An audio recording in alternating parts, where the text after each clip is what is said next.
Hi guys, দেখেন আমাদের এটা পুকুর। এখানে আমরা স্নান করি। এখানটা স্লিপ চড়ি আমরা দেখাচ্ছি।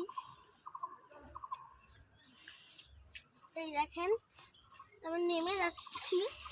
এই যে চটিটা পরে নিই। ওই যে এইখানটায় আমরা স্নান করি, একবার দেখিয়েছি। ওইখানে ঘাটও রয়েছে। এটা এই গাছ ওদিকে আমার বান্ধবীটি এইখান থেকে আসে গরমকালে, যখন কারেন্ট চলে যায় এইরকমই এইখানটা এসে এই পুকুরে অনেক মাছ রয়েছে, আপনারা ধরতেও পারেন। সব দেখেন। হ্যাঁ, কিছু বলার না। আমার নাম আলিয়া বন্ডল, আমাদের গোবরডাঙ্গা বাবুপাড়া। এই যে এইখানে অনেক গাছ রয়েছে। এই গাছটায় আমরা দোলনা বেঁধেছিলাম, সে দোলনাকে ছিঁড়ে দিয়েছে। এই যে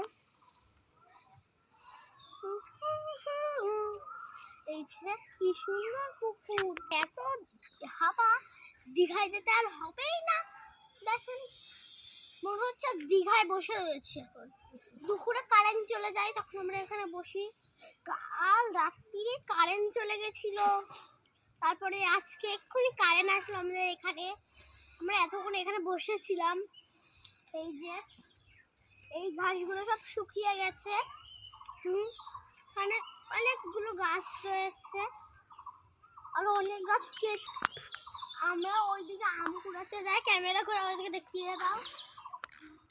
আগে বছরে আমরা এই জলে নেমে নেমে ওই পার থেকে এই পার এসে এসে আম কুড়িয়েছি, আর কিচ্ছু না।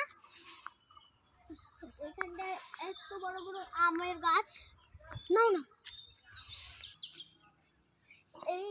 এইখানে এইগুলো, এটা বোম্বাই গাছ। ওই দিকে দেখছে ওইটা এ গাছ, কি বলে যেন ওইটা খোঁজলি কেন বলছি, ন্যাংরা। ওইদিকে ন্যাংরা গাছ, ওইদিকে লিচু গাছ রয়েছে।